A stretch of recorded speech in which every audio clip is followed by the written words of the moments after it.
Dear students, welcome to my YouTube channel.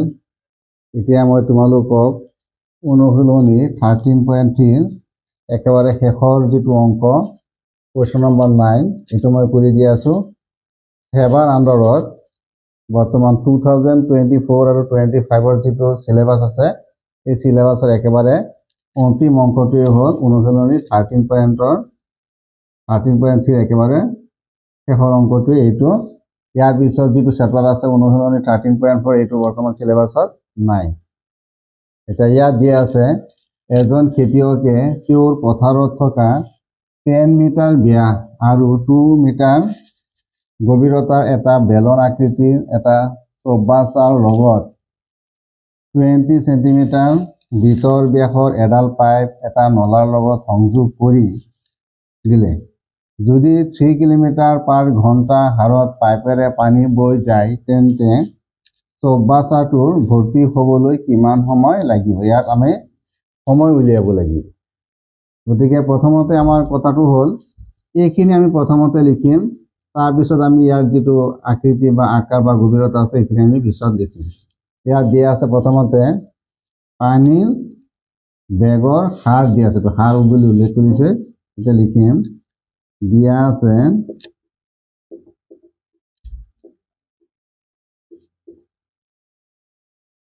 পানীৰ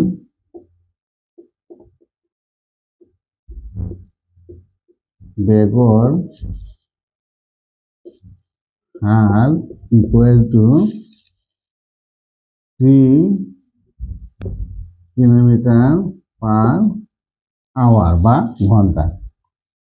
আৰু এটা বস্তু দিয়া আছে, এটা নলা দিয়া আছে, নলাটোৰ ভিতৰ ব্যাস দিয়া আছে 20 সেন্টিমিটাৰ। আৰু দিয়া আছে নলাৰ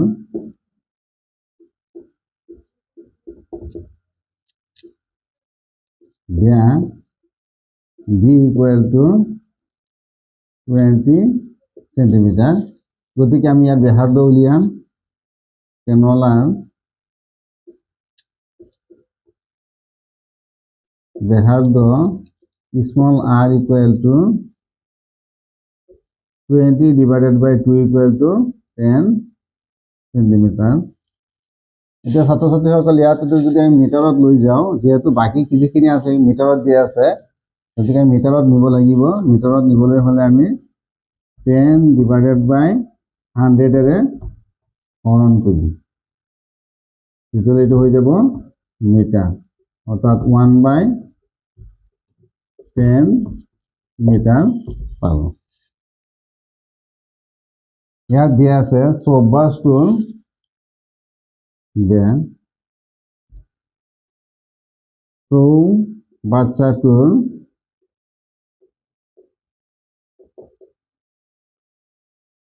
ব্যাস মই ধৰিলোঁ capital D equal to 10 metre দিয়া আছে, 10 মিটার। এটাকে ব্যাসার্ধ ক্যাপিটাল আর হব 10 metre divided by 2 equal to 5 metre, অর্থাৎ চৌবাচ্চাটোৰ ব্যাসাৰ্ধ হব 5 মিটাৰ। আৰ ইয়াৰ গভীৰতা দিয়া আছে বা উচ্চতা চৌবাচ্চাটোৰ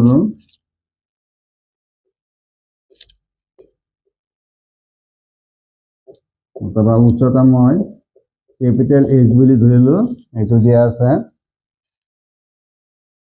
2 মিটাৰ। ইয়াত দিয়া আছে 2 মিটাৰ, 2 মিটাৰ,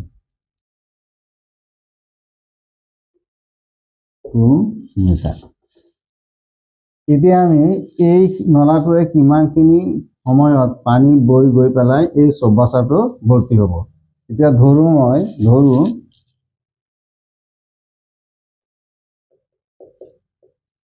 n মিনিটত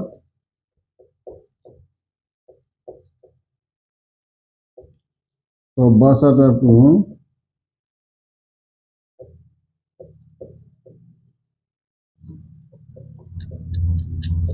পানীৰে পূৰ্ণ বা ভৰ্তি হ'ব এটা আমি এইখিনি ধৰি ললো। এতিয়া প্ৰশ্নমতে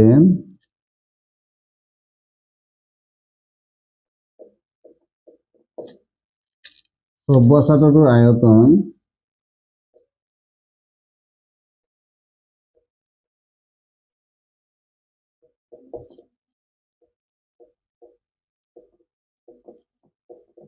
ইকুৱেল টু n মিনিটত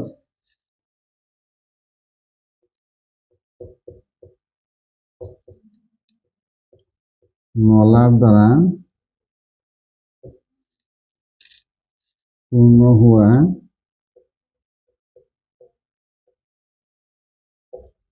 পানীৰ পৰিমাণ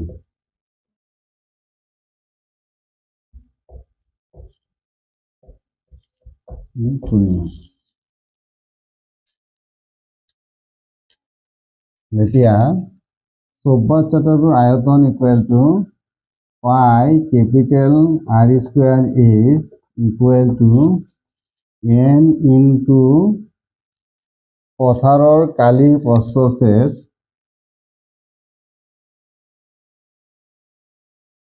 খেতিৰ কালিৰ প্ৰস্থছেদ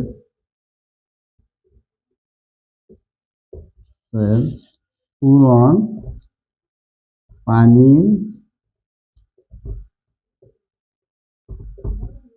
বেগৰ হাৰ। এতিয়া পাই capital R square is equal to n into খেতিৰ কালি প্ৰস্থছেদ হ'ল পাই R square into পানীৰ বেগৰ হাৰ হ'ল 3 কিলোমিটাৰ পার আওয়ার বা ঘন্টা। এতিয়া পাই capital R square is equal to এই গোটেইখিনি মই এতিয়া একেলগত লিখি দিম n পাই R স্কোয়ার into 3 কিলোমিটার পার ঘন্টা। এতিয়া মই ইয়াত পাই আৰু পাই কেনসেল কৰি দিলোঁ। কেপিটেল R মানটো বহাই দিম। ইয়াত কেপিটেল R ইকুৱেল টু 5 আছিলে 5 ইনটু 5 যেহেতু স্কোয়াৰ আছে ইনটু 2 এইখিনি হ'ল metre cube equal to n into মই একেলগত পূৰণ কৰি দিম n ইনটু ইয়াত আছে R স্কোয়ার R মান হ'ল 1/10 ইনটু 1/10 ইনটু ইয়াত যেহেতু 3 কিলোমিটার আছে গতিকে 3 কিলোমিটার যদি আমি মিটাৰত লৈ যাওঁ যেহেতু ইয়াতো মিটাৰ আছে তেতিয়াহ'লে 3 ইনটু 1000 ডিভাইডেড বাই 60। এতিয়া ছাত্ৰ ছাত্ৰীসকল ইয়াত আছে মিটাৰ কিউব। এতিয়া ছাত্ৰ ছাত্ৰীসকল এইটো মিটাৰ কিউব আৰু এইটো মিটাৰ কিউব কেনসেল গ'ল। ইয়াত চোৱা এতিয়া 5 into 5 into 2 equal to n হ'ল ওপৰৰ সংখ্যা n ইনটু 1 ইনটু 1 ইনটু 3000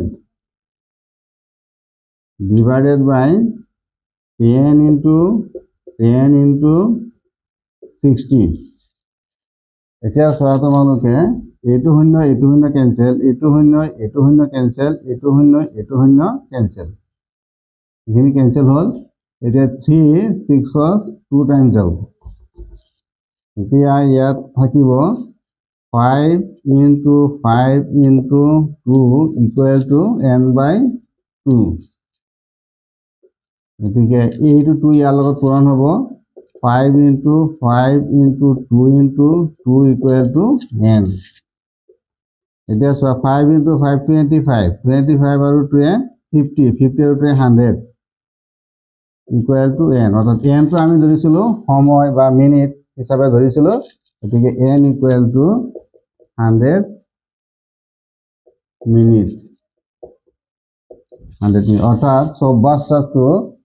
চৌবাচ্চাটো পূৰণ হ'বলৈ 100 মিনিট সময় লাগিব, বা নিৰ্ণয়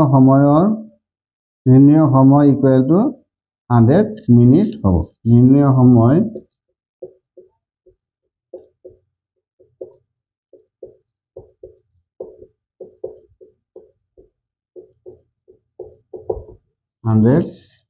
মিনিট,